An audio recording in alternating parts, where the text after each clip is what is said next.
நேத்து எனக்கு என்ன தோணிருச்சுன்னா, என்னடா இது எல்லாரும் வ்ளாக் பண்றாங்க. நம்மளும் இதே பண்றோமே அப்படின்னு ஒரு மாரி சேட் ஆயிடுச்சு. பட் அப்பதான் எனக்கு ஒரு விஷயம் தோணுச்சு. இப்ப எல்லாரும் சாப்பிடுறாங்க, நம்மளும் சாப்பிடுறோம். எல்லாரும் தூங்குறாங்க, நம்மளும் தூங்குறோம். எல்லாரும் வேலைக்கு போறாங்க, நம்மளும் தானே வேலைக்கு போறோம். ஸோ எல்லாரும் பண்றாங்களேன்னு ஒரு விஷயம் பண்ணா தான் தப்பு. பட் அது எப்படி பண்றதுன்னு தான் இருக்கு.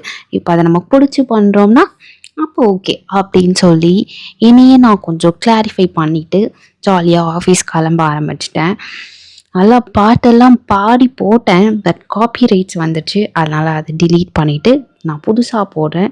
என்ன பாட்டுன்னா, இந்த முதல் முதலில் பார்த்தேன் டூயட் வெர்ஷன் இருக்குல்ல, அதுல வந்து எனக்கு ஒரு லைன் ரொம்ப பிடிச்சிருந்தது.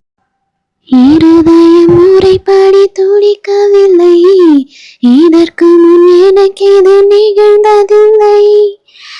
நான் கண்ட மாற்றம் எல்லாம் நீ தந்தது, நீ தந்தது அப்படின்னு ஒரு லைன் வரும். அதை பாடி போட்டேன். போயிடுச்சு. It's okay. அப்படியே ஆஃபீஸில் ஜாலியாக போயிட்டு வந்து சைக்கிளிங் கிளம்பிட்டேன். இது எனக்கு பிடிச்ச ஜாக்கெட்.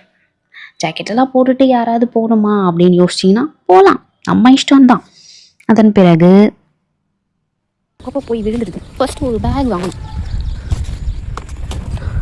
மேன் பர்சன் வாங்க போகிறேன் நான், கேப்டன் ஆலன் மாதிரி.